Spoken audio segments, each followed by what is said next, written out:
अच्छा जी, जो example number 2 है, ज़रा इस पर ज़रा गौर कीजिएगा। नल एंड अल्टरनेटिव हाइपोथेसिस के बारे में है। एक फॉर एग्जांपल आप इस यूनिवर्सिटी में स्टूडेंट बिजनेस स्टैट्स आप कर रहे हैं एक कोर्स यहाँ पे, और बिजनेस स्टैट यहाँ पे मे बी 5 ईयर से जी यहाँ पे पढ़ाया जा रहा है, 5 साल से। तो अब इसमें जो हिस्टोरिकल इंफॉर्मेशन क्या होगी कि हमारे पास historical information for business stats course, तो उसमें एवरेज हो सकती है कि 5 years फॉर पास्ट 5 years। तो 5 सालों की एवरेज हमें पता चलती है, हिस्टोरिकल एवरेज के अराउंड जो रिज़ल्ट है वो 60% आता है, और मे बी स्टैंडर्ड एविएशन जो है वो 10 का आता है। ये हिस्टोरिकल डेटा से हमें 5 साल के डेटा से पता चला। और जब इसको मैनेजमेंट देखती है कि हमारा जो हिस्टोरिकल एवरेज है वो 60 है, तो मैनेजमेंट क्या कहती है कि इसको इम्प्रूव होना चाहिए, ये 60 कम है। तो मैनेजमेंट क्या कुछ मेजर्स लेती है, ठीक है। मैनेजमेंट क्या कर सकती है कि टीचर ट्रेनिंग हो सकती है, कोर्स आउटलाइन को रिवाइज किया जा सकता है, या कुछ और मेजर्स लिए जा सकते हैं। फॉर एग्जांपल कुछ चेंज इन टीचिंग मेथडोलॉजी। तो मैनेजमेंट कुछ मेजर्स लेती है, जो एग्जांपल के तौर पे टीचर ट्रेनिंग है, कोर्स आउटलाइन को रिवाइज करना, या चेंज इन टीचिंग मेथडोलॉजी कर लेते हैं। और इसको करने के बाद यूनिवर्सिटी क्या करती है कि इस चीज़ को चेक करने के लिए कि इन जो ये हमने मेजर्स किए हैं, ये इफेक्टिव हुए हैं या नहीं, कि जो एवरेज है वो अब 60 से ऊपर है या नहीं, ठीक है। यानी जो मैनेजमेंट का ऑब्जेक्टिव क्या है, ऑब्जेक्टिव ऑफ मैनेजमेंट, यानी जिसके बारे में वो रिसर्च करना चाह रहे हैं कि म्यू जो 60 था वो ग्रेटर देन 60 होना चाहिए, ठीक है। तो इसको हम इन वर्ड फॉर्म लिखेंगे ऐसे, ऑल्टरनेटिव हाइपोथेसिस लिखेंगे कि सैंपल मीन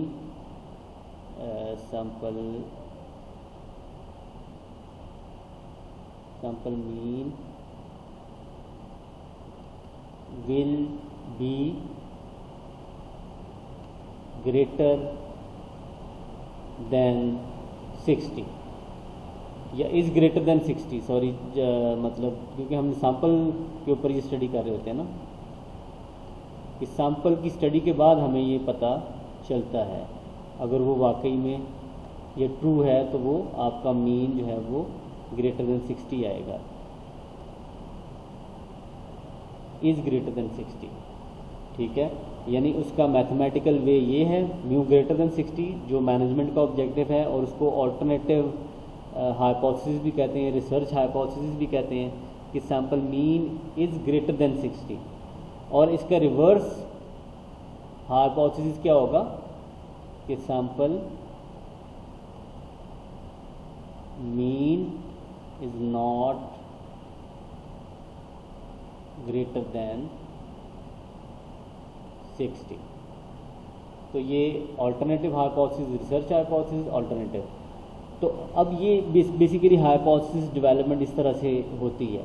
तो अब इसमें 3 तरह के ऑल्टरनेटिव हाइपोथेसिस होते हैं और करस्पॉन्डिंगली 3 तरह के नल हाइपोथेसिस होते हैं। इसको ज़रा नोट कर लीजिएगा, ठीक है। 3 तरह के ऑल्टरनेटिव हाइपोथेसिस में first type and the third type. जो फर्स्ट टाइप है उसमें null hypothesis equal to 0 equal to some value, इसमें मैं नंबर यहाँ पे कुछ लिख देता हूँ, 0 इज़ नॉट अप्रोप्रिएट।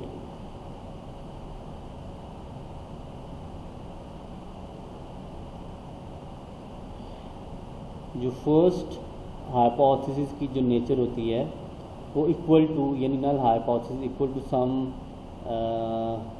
ए कह लेते हैं, और इसके अगेंस्ट जो अल्टरनेटिव हाइपोथेसिस आता है वो नॉट इक्वल टू ए। और दूसरी फॉर्म में null hypothesis and alternative hypothesis में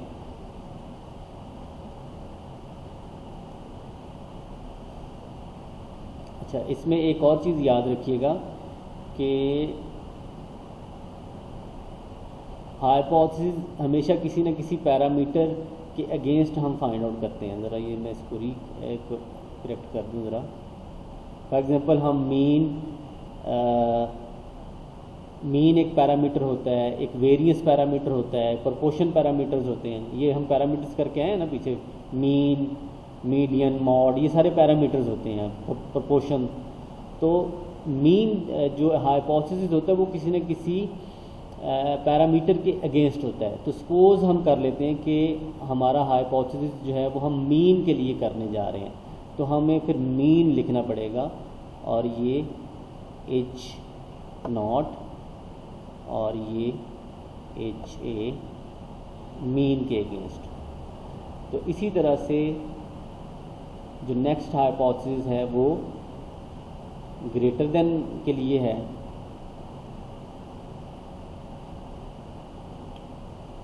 greater than some number A, और इसके अगेंस्ट जो हाइपोथेसिस आएगा लेस देन A।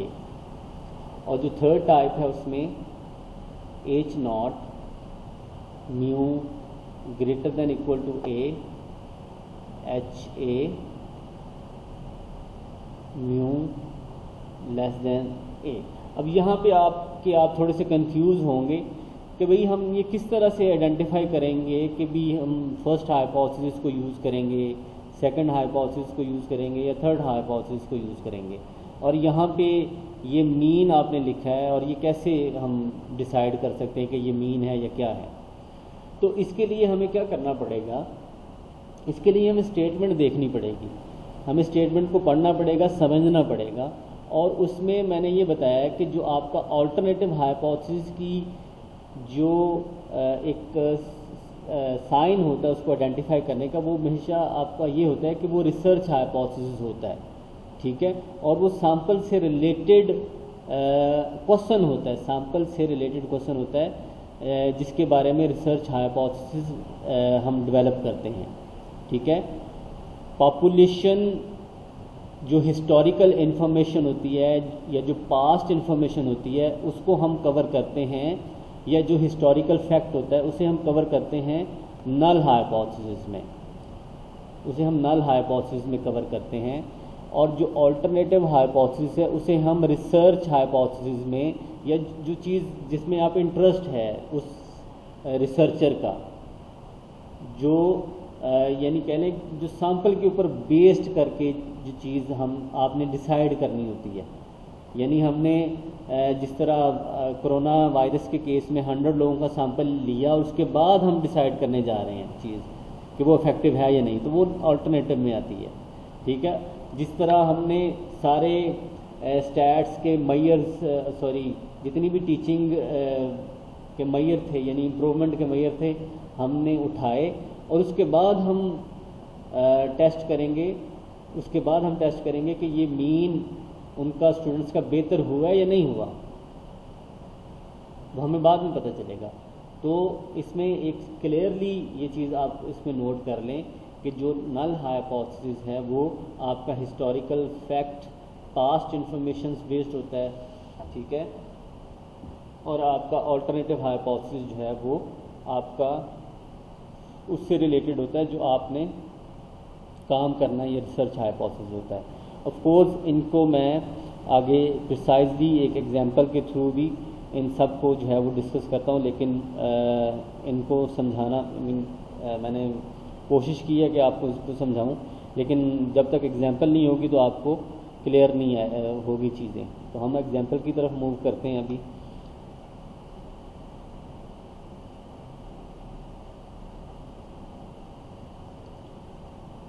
अच्छा जी,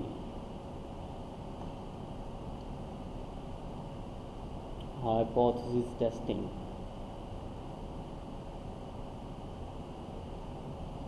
अच्छा, ये वैसे हम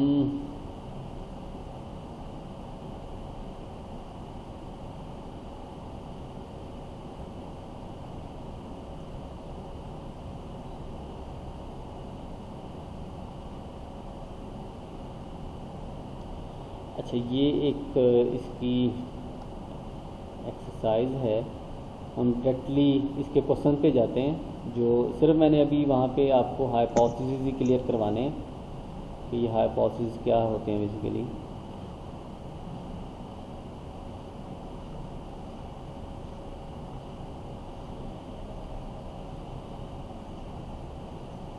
सर इनकी रिकॉर्डिंग की जरूरत तो नहीं है? रिकॉर्डिंग मैंने कर रहा हूँ, आप बेफिक्र हो जाएं, रिकॉर्डिंग मिल जाएगी आपको।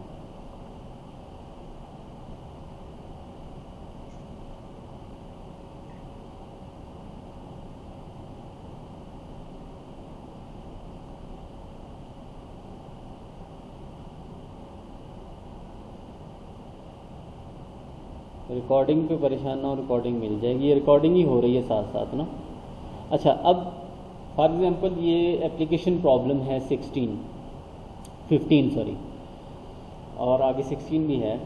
इसमें अगर आप स्टेटमेंट पढ़ते हैं, कहता है individuals filing federal income tax returns prior to 31 March receive an average refund of $1056। ठीक है, तो ये क्या इन्फॉर्मेशन है, इस पर ज़रा गौर करें।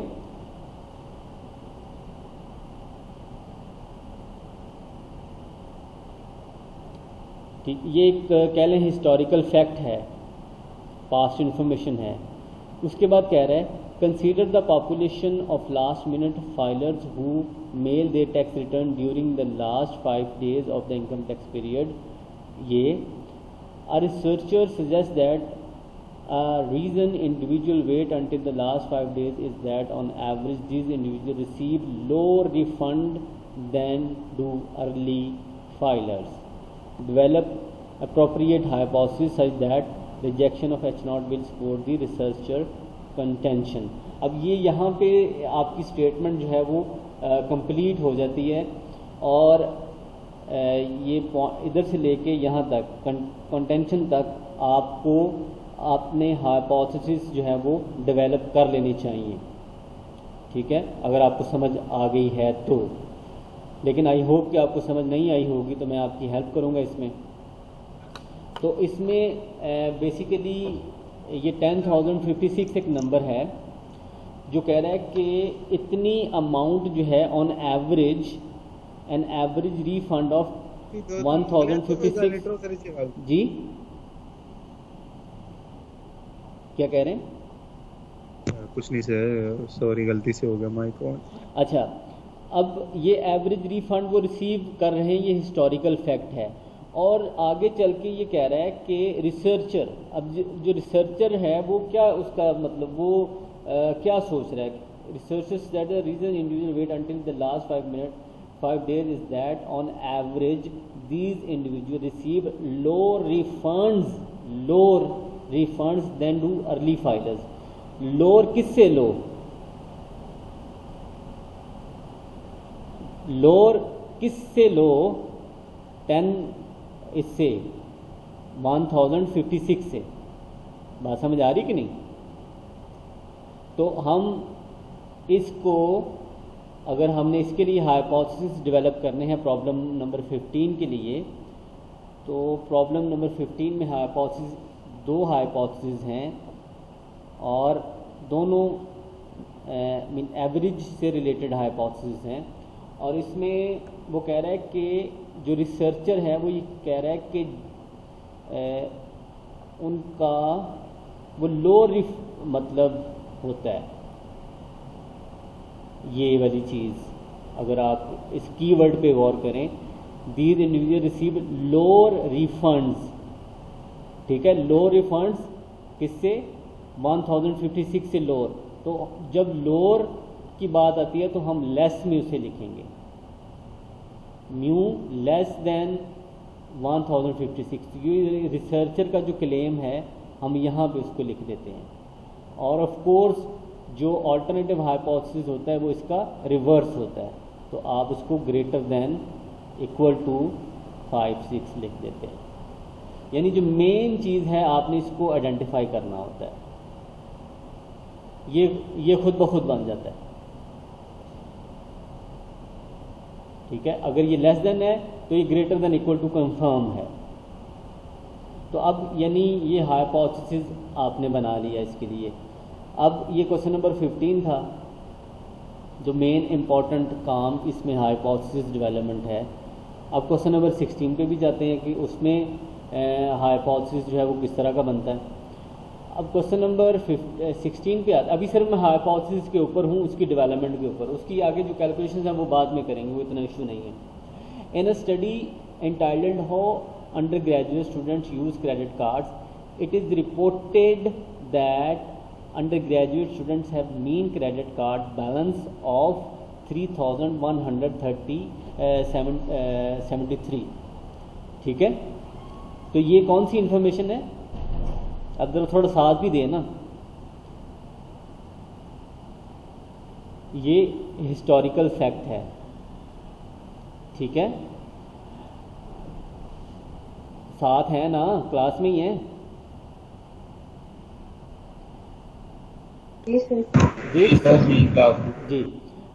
This figure was an all-time high and had increased 44% over the previous 5 years.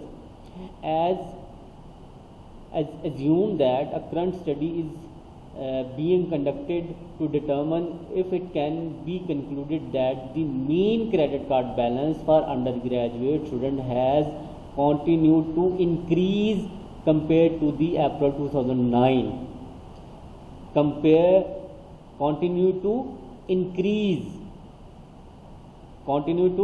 increase, यानी अब आपका जो अल्टरनेटिव जो हिस्टोरिकल फैक्ट भी आपको पता चल गया है, और यहाँ पे वो कह रहा है कि जो मीन है वो ग्रेटर हो रहा है कॉन्टिन्यूसली किससे, 3173 से।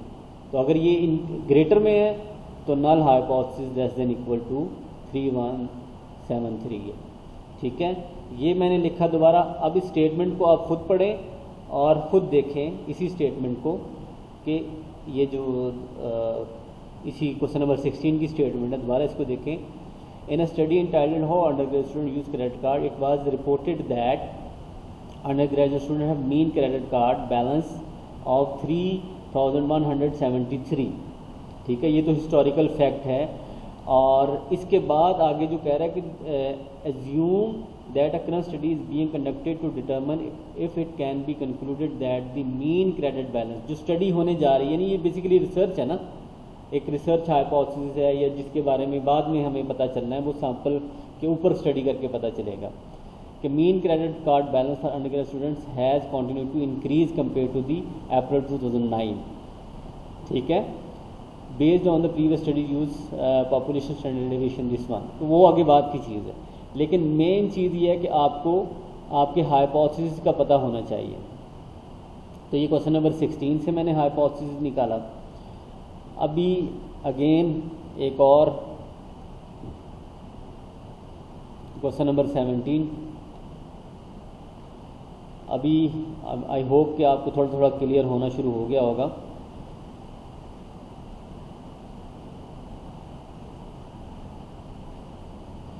अच्छा, अब wall street securities firm paid out record year and bonuses of 125,500 पर एम्प्लॉय फॉर 2005। ठीक है, ये भी एक हिस्टोरिकल फैक्ट है। Suppose we would like to take a sample of employees at Jones and Ryan Securities firm to see whether the mean year-end bonus is different from the reported mean। ठीक है, तो आप keywords basically आपने देखने, अब ज़रा keywords का तसलसल देखते हैं ज़रा ना कि वो कीवर्ड्स क्या थे। इसमें आपने गौर किया कि जो हमने क्वेश्चन नंबर 15 किया था, इसमें कीवर्ड था आपका क्या, इसमें कीवर्ड था लोअर रिफंड्स, जिसने आपको मजबूर किया कि आप लेस लिखेंगे। ठीक है, और क्वेश्चन नंबर 16 में आपका कीवर्ड था कंटिन्यू टू इंक्रीज, जिसने आपको मजबूर किया कि आप ग्रेटर लिखेंगे। और इसमें क्वेश्चन नंबर 17 में आपका जो कीवर्ड है वो है is different, the year and bonus is different from the reported mean. तो डिफरेंट, क्योंकि डिफरेंट जो है वो लेस भी हो सकता है और ग्रेटर भी हो सकता है, तो इस वजह से जो अल्टरनेटिव रिसर्च हाइपोथेसिस आपका होगा वो नॉट इक्वल टू 1 to 500 है। तो ऑफ कोर्स इसका और नल हाइपोथेसिस इक्वल टू में लिखा जाएगा। तो ये चीज़ है कि नल हाइपोथेसिस और अल्टरनेटिव हाइपोथेसिस को आइडेंटिफाई करना बिल्कुल भी डिफ़िकल्ट नहीं है। जस्ट आप उस कीवर्ड्स को आइडेंटिफाई करें और इजीली अपना नल और अल्टरनेटिव हाइपोथेसिस लिख सकते हैं। फॉर एग्जांपल आगे ये चीज़ें तीनों तरह के हाइपोथेसिस हमने लिख ली हैं। अब क्वेश्चन नंबर 18 भी आपके सामने ही है। अगेन देखते हैं कि आप खुद भी इसको ट्राई करें, इस स्टेटमेंट को पढ़ के खुद लिख के देखें और मैं भी साथ लिखता हूँ और लेट्स सी कि आपको किसका पता चलता है या नहीं चलता। तो इसमें क्वेश्चन नंबर 18 में कह रहा है the average annual total return for US diversified equity mutual fund from 1999 to 2003 was 4.1%. A researcher would like to conduct a hypothesis test to see whether the returns of mid-cap growth funds over the same periods are significantly different from the average। बात समझ आ गई ना कि researcher जब ये देखना चाह रहा है कि वो इससे डिफरेंट है या नहीं है। ठीक है, इस 4% से जो एवरेज है। तो हम सिंपली फिर क्या होगा, ऑल्टरनेटिव हाइपोथेसिस क्या होना चाहिए, म्यू नॉट इक्वल टू 4.1% और इसका इक्वल टू 4.1%। तो ये क्लियरली हमें ये चीज़ यहाँ से पता चल जाती है। जी मैं अभी ये रिकॉर्डिंग ऑफ कर रहा हूँ, उसके बाद मैं आपसे पूछता हूँ ज़रा कि आपको इसकी